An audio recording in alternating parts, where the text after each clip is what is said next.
So, hello, this is Erica Glessing, and I am so thrilled you are joining me today for the Creating Business Beyond This Reality Telesummit.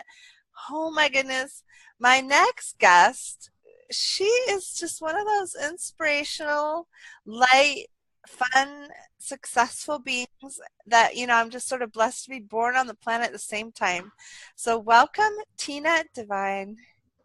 Hi, thank you so much for having me. What a nice I introduction. Now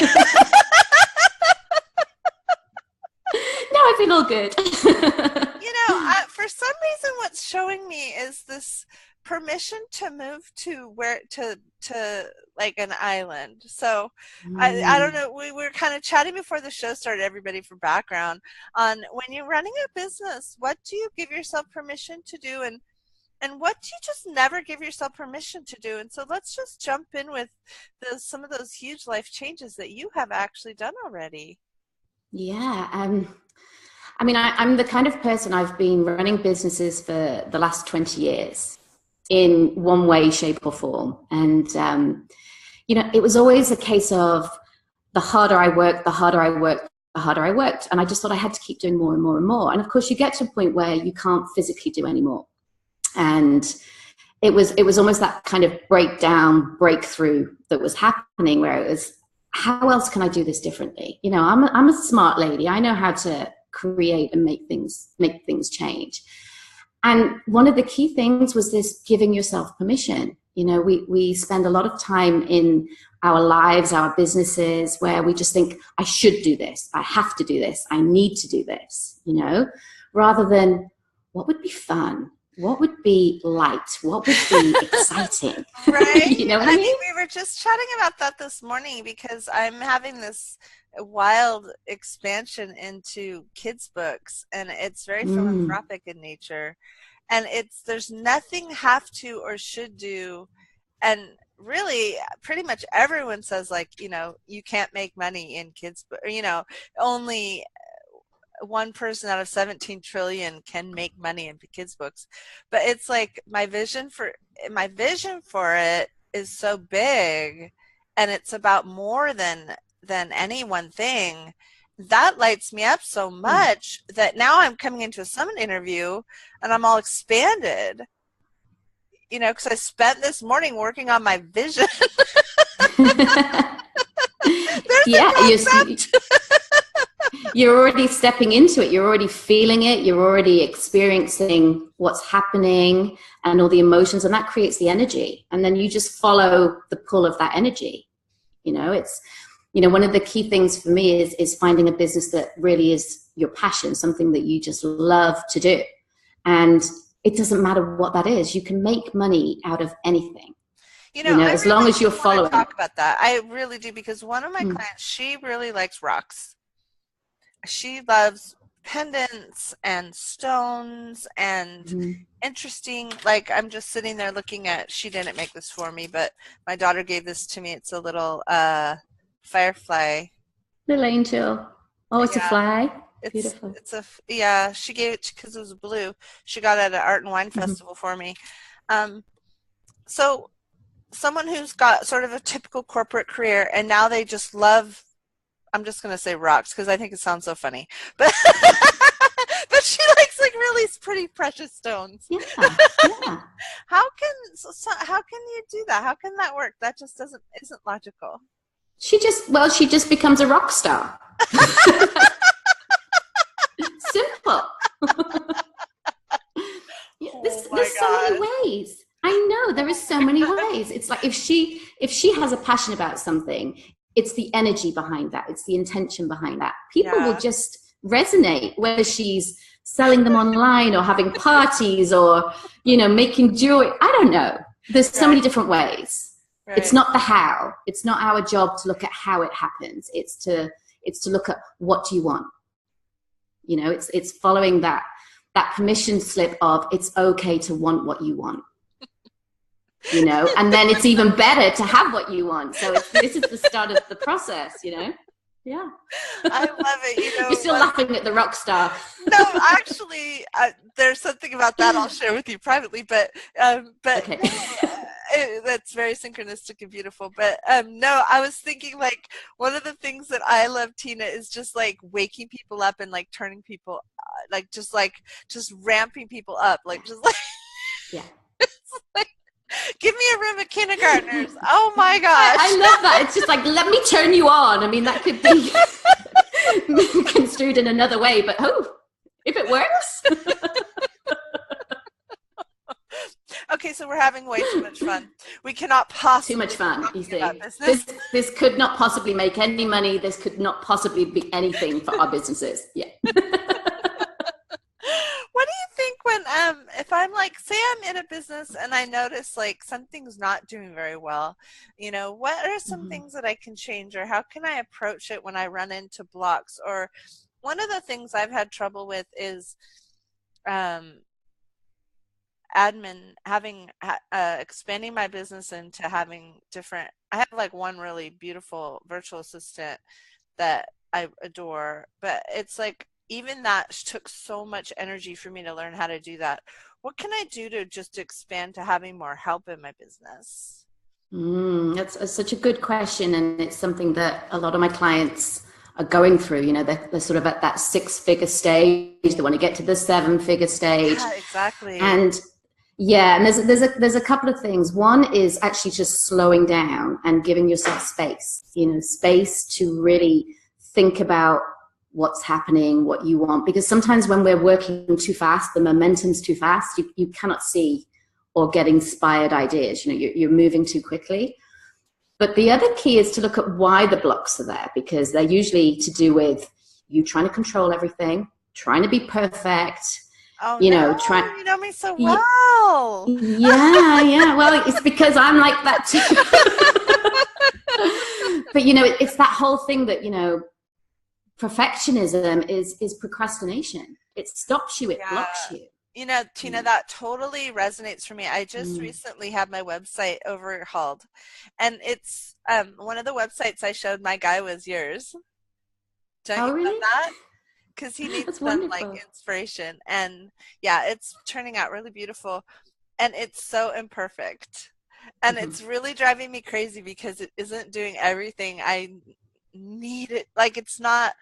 I Yeah. wanted it to have all Oh, my. I can already feel It the contraction with doesn't I have need it, all I my want it. books. I There's your know. block. There's my block. But as a result of that, it had 2013 information, and a few things have changed Yeah. since 2013, right? Yeah. Like I'm not recognizable, right? Exactly. So it's So almost like it was actually uh, hurting my business to have it mm, exist. And so I yeah. forwarded it to a different website for a long time. And then I just kind of got present to it recently. And it was so fascinating because I started asking questions like, what would it like to be, Mm, and how would it like to be part of things? And, a lot of our people, a lot of our followers and listeners change all the time. What can you tell someone about building a business in that spirit of kind of changing all the time? Because that's kind of yeah. rooted to the technology question that was showing up. Yeah. But it's constant in everything, in your business, in your life. The change is there because that's how we're growing. That's how we're expanding, and you're going to feel the contrast. Yeah. That's the way to ask more questions because it forces you. I'm having a similar experience at the moment where looking to expand and grow, and at first it felt like I was keeping myself really small, and that felt really uncomfortable. And there's a part in the book where I talk about getting into your comfort zone, which I know is controversial because everybody says get out of your comfort zone, but to me a comfort zone is a place that's comfortable. Why would we want to be in a place that's uncomfortable? Why would we want to be in pain? Why would we want to make it difficult for ourselves? You Tina, can Tina, you no can pain, no expand. gain, no pain, no gain. I mean, honestly. You see, that's the belief that's going to cripple you. My belief is, how about we have a comfort zone that expands and it grows I with love you, it, and the right? foundations get bigger and deeper, and you get more Yeah, support, and you can yeah. stretch yourself, but you can also take your time. Yeah. or you can skyrocket. It's completely your choice, you Nice. know? So be Yeah. comfortable, really be Yeah. comfortable. I'm not one of these people that, you know, get out there, face your fear. No, because we've got this natural innate part of us that, you know, we retract from fear. So why go against what's natural? Keep it comfortable, keep it open, keep it supportive, Wow. you I know? love it. Mm, So, tell us a little bit more about your business and what kind of coaching you do. Describe a little bit more about your offerings. yeah. I mean, my coaching is really just giving people the permission slip. It's working on what they really, really want and actually finding out what they want, because we don't actually give ourselves permission to really want what we want.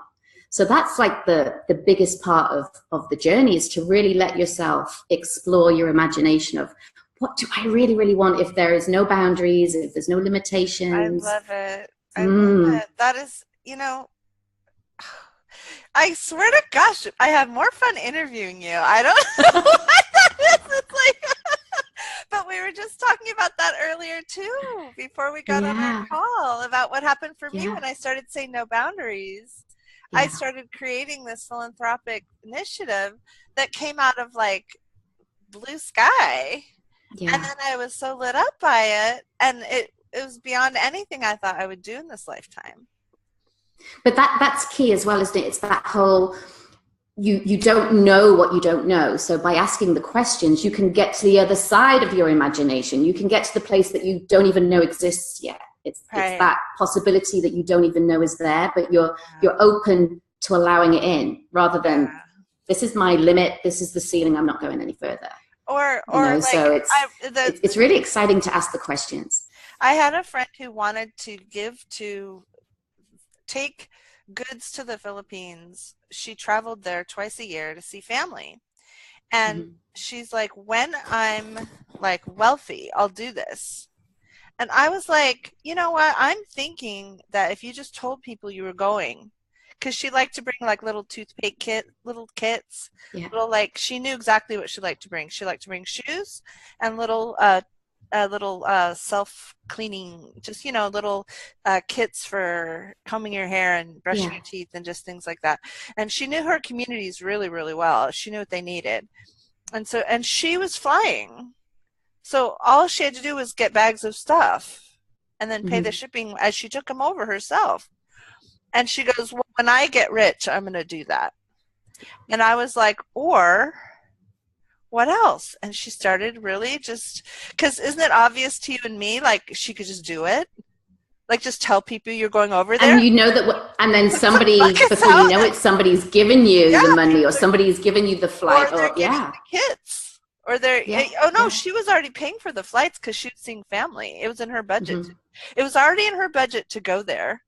Right. And everything was in her budget except all the little things she wanted to gather to bring to the poor children. And Yeah. I said, well, why don't you just start telling people that you're going and you just would love to have these certain things and do a wish list. And it was like, instead of needing to get this money to do that, she all of a sudden could become this, and she just Yeah. started doing it. It was like she got off of that, when I get to this, then I will do that. So that's a Yeah. really good question. How do we get into inspired action, if we're not sure like how yet?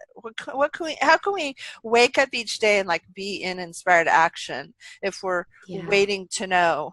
That's a good No, question. that's a really good question. And you know, I think it's different for everybody how they get themselves to have some space. You know, for me, I love to have either a walk on the beach, or, you know, a 10-15 minute meditation, or go for a run. It's anything that gives you some me time and some quiet space where you can receive, where you can Yeah. actually shut your mind off a little bit and Yeah. just receive the impulse. And it's really getting to that place of trusting your intuition, you know, where Yeah. you're walking along and it's like, have you spoke to Erica? You know, it's like, I'll just give Erica a call, and then something happens from that. It really is the inspired action, but one step leads to another to another. It's without planning too far ahead. I find that when I start thinking too far ahead, then it gets down to the hows and the whys and panic and overload. Whereas, you know, it's true. This is what we do. We start getting a whole, you know, muddle in the brain. There's no focus. Whereas if it's just one thing at a time, one thing at a time. And so each day I really just pick 2 or 3 things that need to be done that day.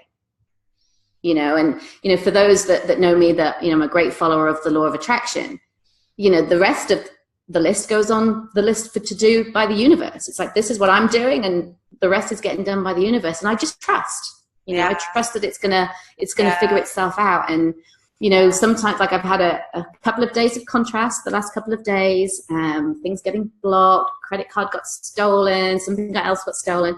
And it was just a really good sign to say, slow down. Don't make rash decisions, and just trusting that I was creating that momentum. Right. And I've took a day or 2 back from this, and all of a sudden all these new ideas are coming. All this new excitement is brewing because it's all part of the expansion. Yeah. And it's just that whole knowing of, okay, you're ready to play bigger. You're ready to be more.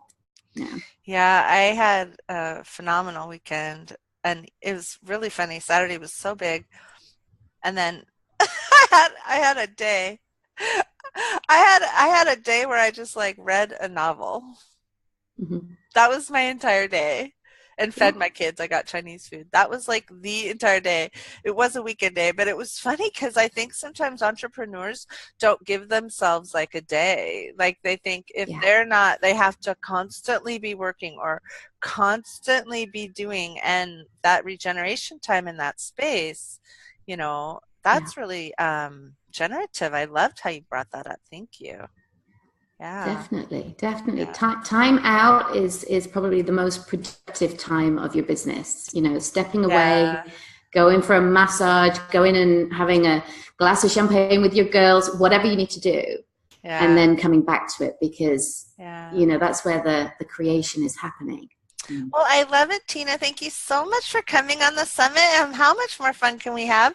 Look for Tina's work in the new book, the new fabulous book, Creating Business Beyond This Reality. It's available in print and in Kindle. And Tina, how else can we reach you?